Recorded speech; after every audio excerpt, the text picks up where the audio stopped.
Hello ladies and gentlemen, and welcome back to Warhammer Weekend Times. My name is Stan and I'm your host, and today I've got a 1v1 field battle for y'all. I'm going to be playing as the Ogre Kingdoms, and my opponent is going to be Sippy Sapo, and he is going to be playing as the Chaos Dwarves. Let's go over the armies really quick and then go ahead and just jump right into this battle. Sippy Sapo has a main line, or a front line, of Chaos Dwarf crossbowmen, which are really cool. They have an exploding ammunition, so that's very aesthetically pleasing. Then he's got a couple units of Harboth's Black Mountain Boys on each flank, and then his center is going to consist of a lot of these Hobgoblin Despoilers of the Darklands. Then over here on each flank he's got one unit of Wolf Riders, and then on each flank he's also got a unit of Chaos Trolls. Over here he's got a huge kind of backline of Infernal Guard, super elite heavy infantry. Then he's also got some Infernal Guard with Fire Glaives. For his artillery, he's got a couple units of Death Rocket. I think, yeah, bring 2 units of those, and then 1 unit of Earthshaker Cannon. And then I think that actually rounds out his whole army, guys. For my army, I've got a much larger kind of deployment area. I've got 2 units of Ogre Wolf Boys, and then I've also got a whole bunch of Harboth's Black Mountain Boys as well. I've got one unit of Ogre-led Belchers, and then I've also got some Yetis over here. They function kind of very similarly to Minotaurs do for any of the Chaos factions, and I guess that's the best thing I can really compare them to. Just super heavy elite infantry. Then I've also got some Hobgoblin Despoilers of the Darklands, huge line of them, and then I've got some of these Noblars, which are actually considered to be range units. They have this little net that they can throw that does a little bit of damage. And then I've got some Iron Guts, which my general is going to be in right here. And then I've also got a unit of Giants as well. And then for my archers, or yeah, for my ranged units, I've got a whole bunch of Ruglugs Armored Orcs, and then I've got a huge amount of Harboth's Orc Archers. I think I'm bringing 3 units of these. But anyway, guys, let's go ahead and that's the armies, and jump right into this battle. I kind of was surveying his army at first, and I thought, well, I don't know how to go about this the best way, but my strongest infantry corps is going to be right down here, so I'm going to start off with them, and then send my my Yetis in first, and then behind them I am going to be sending my Harboth's Black Mountain Boys, and then my Ogre-led Belchers are going to be running up as well. These are going to be really good if I can get these on a flank once kind of a infantry line kind of forms for an engagement. But uprun my Yetis, and they are much faster than the rest of my infantry. You can just see them pulling away from my infantry corps, and that's going to kind of make them good targets. In comes that Earthshaker Cannon, and you can kind of see the delayed reaction that it has, and then a whole bunch of Yetis are going to die right there. Over here, some more of these Death Rockets are actually coming in and picking off a bunch of my Hobgoblins and killing some more of my Noblars, some of my weaker units, but this is okay. That's kind of what these meat shields are used for. In come my Iron Guts, and they're going to charge in to the backs of these Black Mountain Boys that Sippy Sapo has, killing several of them in that charge. And I've also got my Giants engaged here. They're going to start kicking down some of these crossbowmen and some of these Orc units as well. But then I'm going to move them in against some of his Infernal Guard. These are super elite units, but Giants are really good at dealing with units like that. They kind of have this very fast kick animation, which does a lot of damage, and you're going to kind of see already big swaths of these Infernal Guard are getting cut down. If you've seen these against other units, though, you'll know that like each kick typically will just kill, you know, just on each kick you'll kill like a whole bunch with other infantry units. But seeing how long these Infernal Guard last kind of give you an idea of how strong they are. Looks like his Death Rocket is going to be firing, but kind of off into nowhere. I'm not sure if it's just trying to fire at my Armored Orcs and just kind of falling short because of the terrain difference. But he's going to charge in his elite Chaos Trolls. There's only 5 in this unit, but they are so strong, guys. They have a really high charge bonus. They have a really high attack and defense. They also have very quick attack animation, so they are going to be engaged against my Ogres, and kind of just this mass of goblins. I mean, just a huge mass of units. I want to be careful.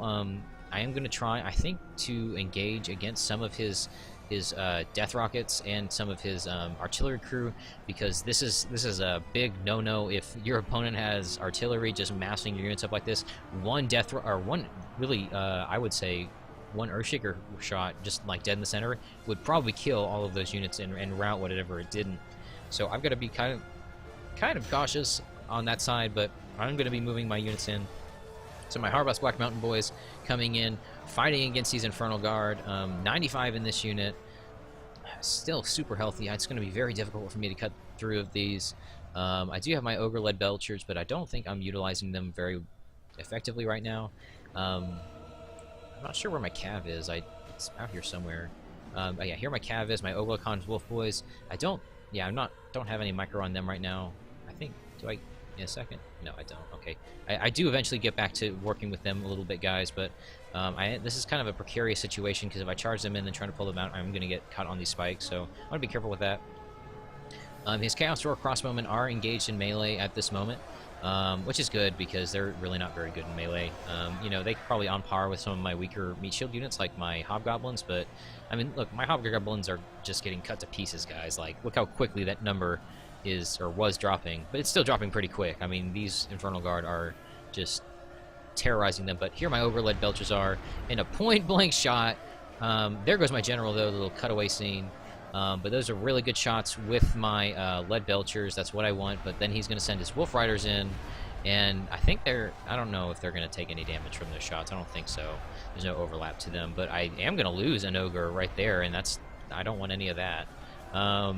But his looks like his crossbowmen are going to be wavering. I don't know if they route here or not, but I'm going to be moving up some more of my archer units to be a little bit closer so I can shoot at some of the units that are kind of over in this engagement. Right now, it does seem that two kind of pockets of fighting have developed. Over on this side, I think I am kind of losing the engagement a little more than I am over here. He does have some really elite units left, and I still have both my giants, which is good, because all this kind of clumping up of forces are going to allow me to send my giants in, and with those quick kick animations, get quite a few kills. I am going to send in my Yetis, though. Only 9 left. Still pretty good, though. I've lost 6 this game, so not terribly bad. My Ogre Convulse boy is very slowly walking up. I don't know if I get any charges off with them. The wolf units, it's kind of hard to tell, because they're I don't know, guys. They don't quite seem to move the same as Cav, and I think they do have maybe a little bit of a slower movement speed than Cav do, but I could be wrong. I'm going to be sending my Ogre Con's Wolf Boys, though, into this Infernal Guard with Fireglaive. I really want to get rid of these, because these can cause mass routing in my ranks if I'm not careful. And they're going to charge in and get actually some good kills, it looks like. That was actually pretty good, considering these are really, really light Cav.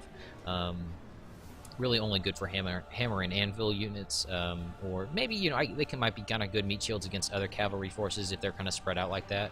But they're not that great in melee once you engage them. My Yeti, it looks like, yeah, I have 8 Yetis left, but they're shaken, which is not something you typically see with some of these, like, super elite units. But Ogres probably, from my understanding, have okay-ish morale. They don't have the best morale, especially when units start getting tired. I thought these guys were routing. They may have been routing, actually, and then I think no, my general's dead, so I couldn't have rallied them in. Yeah, they weren't routing. I guess I was just moving them around, but I digress. He does have these Black Mountain boys still here, though, and I am engaged with him against my giant, or with my giant. Man, huge amounts of arrows coming in, though, onto his Chaos Dwarf crossbowmen. Very few left in that unit, and then he is going to move his Wolf Riders into melee, or into my engage them in melee against my roguelike armored orcs, but that's okay. These armored orcs are very, very strong, and look at all those arrows just coming down onto what is left of those Chaos Dwarf crossbowmen. When you have a big archer force like this, it really always can be advantageous to fire against just like one unit. Just select like one unit, and then all these arrows coming in will really just pick them off quickly. Now, these Infernal Guard, though, like when you're targeting certain units with your archers, you do want to consider, like, do they have a shield? Don't they have a shield? Things like that, because shields and armor is what gets considered when you're looking at the defense bonus. When you take archer shots, you don't get your defense skill. From my understanding, I could be wrong on that, guys, but I'm pretty sure from what I've read that you don't get your defense skill, you just get your shield and your armor value. So if you have a unit like Marauder Desolators that have very minimal armor and no shield, they will get cut down very, very quickly by most archer units. So that can kind of be advantageous as to know who to burn down first. Typically, like, weaker armored meat shields that may not even have shields are going to be your prime targets, or anything without a shield is only going to get its armor value mixed in. So You know, that's something to think about, because sometimes you do see some of these units like Anaconda's Amazons, which actually do have a fairly decent armor or defense value, but most of it's from defense skill. It's not actually from armor. So you could do something with that. But over here, my Harbus Arc Archers are focusing down that one Infernal Guard unit. Not too effective. Each volley picking off, you know, 6 or 7, but not many. But Sippy Sapo has regained control of his artillery crews, which is bad. This is really bad. This is something I did not want to happen, and I am bunched up over here. And then in come those Earthshaker cannons, and you can kind of see the delayed reaction, but the amount of orcs it kills is phenomenal. I mean, just 2 huge craters left in my ranks, and it's going to cause 2 of these units. This one with 94 and 87. Both units are going to rout. It's going to be like half of my archer forces routing right then and there. And I don't have my general, so I can't rally them back. I do think they will come back, though, as they don't get pursued. So, I mean, if you have, like, units like this that rout real early on, and then they have, like, a light cav unit chasing them down, they're going to rout probably for the rest of the game. Or, you know, they have one unit kind of harassing them, but, you know, you'll see them come back. They'll get about midway out and then stop and then come back, and the morale will replenish. But that could be very, very bad, though, if I don't get his crews under control. But I am going to send over my Iron Guts and my Yetis to kind of fight his Earthshaker Cannon, which is going to rout them, and there's only 4 left, so I don't think they can actually have a usable crew at this point.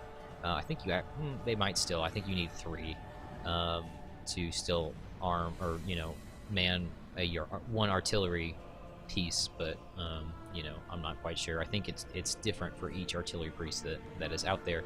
I am going to start outnumbering him, though. He does have a lot of these Infernal Guard, though, which are super elite, and I did lose. Well, yeah, see, yeah, these Harbus Orc Archers are going to kind of stop out here, and I think, yeah, those are. Okay, yeah, I thought those. Okay, I was just making sure.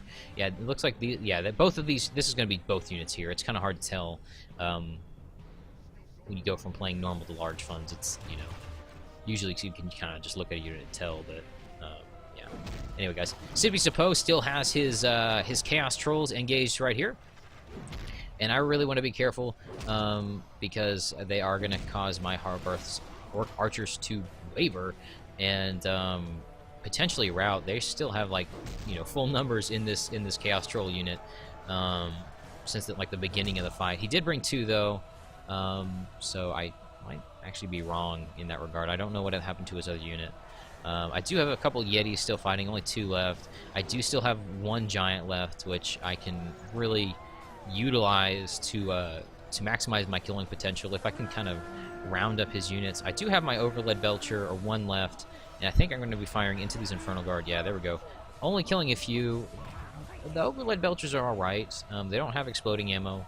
It's mostly just kind of like if I had him positioned here and fired through, the bullet would travel through. And that's kind of what you want to use them for, is fighting or shooting against targets that are really kind of parallel to your line of fire. I guess not really parallel, but, you know, I mean, where you're firing long ways down into them. And getting the most out of your piercing shots, because that's actually kind of cool. I don't know if you guys saw that, but you can actually see kind of the Noblars throwing their nets in before they just routed. I don't know what caused them to rout. Oh, actually, I think I do. If I can find them somewhere over here, he still has a couple of Infernal Guard with Fire Glaives. Here they are. Yeah, he's only got 3 left, but these 3 are still, like, capable of causing morale penalties for my units. And you know, Ogre Kingdom's not having the best morale with their Orcish units, or even some of their Ogre units when they get low on energy, or, you know, I guess we call it energy, but yeah. See, these are exhausted. These orcs are exhausted and they're shaken, and if they take too many shots from those these Infernal Guard with Fire Glaives, you know, they can actually potentially rout. But it's actually it's kind of hard to see these guys because they don't move much. It reminds me a lot of these Skink Priests when there's only a few units left. These guys are nowhere near as deadly unit for unit as the Skink Priests are, but it's kind of the same thing. It's harder to tell that they're there. I do have some Harbus Orc Archers firing into them, though. High armor value, though, on these units will kind of keep them alive, and the fact that I'm not really landing many of my shots, but then I think I'm going to start firing over into the backs of these Infernal Guard. And it's kind of what I was talking about earlier. They're not going to get their shield bonus from being shot in the back, so that's going to be kind of advantageous to me. I'm going to send my Orc Archers in, though, because they are out of ammo. This other Orc Archer unit is going to be routing, and then he's going to send in a few more of these Infernal Guard. But at this point, I've really started to outnumber him, even though I am having to commit a lot of my Orc Archers into melee. So long as they don't rout, I'll be okay. But look at this, guys. Those Rogue-Lugged Orc Archers wavering. I mean, they're having to fight against these Trolls, which there's only 3 left of these Trolls, which is good. I've cut them down to half numbers, but they're still very elite. Very deadly. Pretty much anytime they like attack a unit, it usually will kill him. But see, he's getting stun locked here by this orc behind him, and these orcs kind of ganging up on these trolls where they're not able to get their swings off, which is something that can always happen when you send in these really kind of small groups of units that are super elite in. They can get kind of locked down in that regard. Now, they can make really good kind of meat shields. Like if he still had artillery crews firing in, that would be really good because he would not have a huge risk of friendly fire, but you know, I'm still losing these trolls into your, you know, it depends, you know, obviously it depends on what your trade-off is, but I do have, it looks like 1 unit of Iron Guts left. He's just fighting to the last, you know, guys. There's still 14 Infernal Guard. He's not going to win this engagement. He's not big enough, strong enough, or, you know, has enough health left to fight against these elite units. He is getting some support, though, from some of these Harboth's Orc Archers. Not many units left on field, guys. Like, I do still have some of these Archer units, and I guess, I have some Harboth's, something heavy, oh no, I saw his heavy infantry is what I saw, okay. Yeah, there's not much left over here. I am going to be fighting his last little Death Rocket crew. I need to be careful, though, guys, because these guys are wavering or shaking, and, you know, if these guys break and he's able to get a hold of these Death Rockets, that could be really bad, because he could just start, you know, hit me here, and I might rout, and then he just need to change targets and hit me again, and I might rout. It'd be very, very scary, because when you get down to this point where just running around tired, your orcs are, like, or I guess they were shaken, they're not that bad anymore, but, you know, when you have such a low morale on some of these units, a good artillery hit can cause a chain rout, and having them spread out is what I want, just in case he was able to cause me to rout. But I am going to finish off that artillery crew, which is good, and I think that's pretty much going to be the battle, guys. Like, I don't think he's really got the forces left to contend with the orcs I've got left, but I got very low on my army reserve, I guess you can call it, but I do still have some of these Rogue-Lugged armored orcs, and they're going to be firing into these Infernal Guard. I don't know what else he's got left. I think it's that Infernal Guard and then the Infernal Guard here, and let's zoom in on the mini-map. Sometimes you can see a little better. Yeah, these Infernal Guard running up, and those there, and then he still has these, I think there's Infernal Guard with Fire Glaives, I'm not quite sure. There goes his general, though, finally going down. I don't see them, guys. They might be there. Are they? Yeah. There's yeah, these 3 left. Just firing in. I think he might admit defeat here in just a second, but I'm not quite sure. It's going to be a little bit of a ranged engagement, but, you know, I mean, here they're shaken, and I think that has a lot to do with these being gunpowder units. But in come my Hobgoblin Despoilers, and they're going to cut down those Infernal Guard with Fire Glaives, and that's pretty much going to be it, folks. Let's go ahead and just fast forward through the end of this. But this is a very fun game, very close, actually. I think if I had maybe taken 1 or 2 more artillery shots, that probably would have been it, but I did have a bit more units than he did. I had 1,800 and he had 1,500, so again, very close game, very fun. Let's go ahead and look at the kills here. I got 144 kills with my Iron Guts. That's pretty good. Only 80 kills with my Yetis. That's not that great, considering I think they're like 8,000. My Ogre Leadbelcher's getting 112. That's pretty good too. It's kind of a funky terrain. They have a real good terrain they operate on, guys, and it's usually like uphill or downhill when you have kind of that line of infantry that you can fire into. I got. Okay, yeah, I'm sorry, guys. That was a I was looking at the Nobbler's kills. I'm like, 112 kills. Like, are you kidding? Like, no, they only got 14 kills. Not that many kills from my other units. 98 kills and 84 kills with my Ogre Wolf Boys. Actually, very good considering these are a very, very weak cav unit. But yeah, guys, that was the game. I hope you guys liked it. If y'all did, please be sure to like and subscribe. And if y'all ever have any battles that y'all want to send to me and to have me narrate, y'all can always email me at my email at warhammerweekendtimes@gmail.com. And but yeah, guys, I hope you guys like this battle, and I will see y'all next time.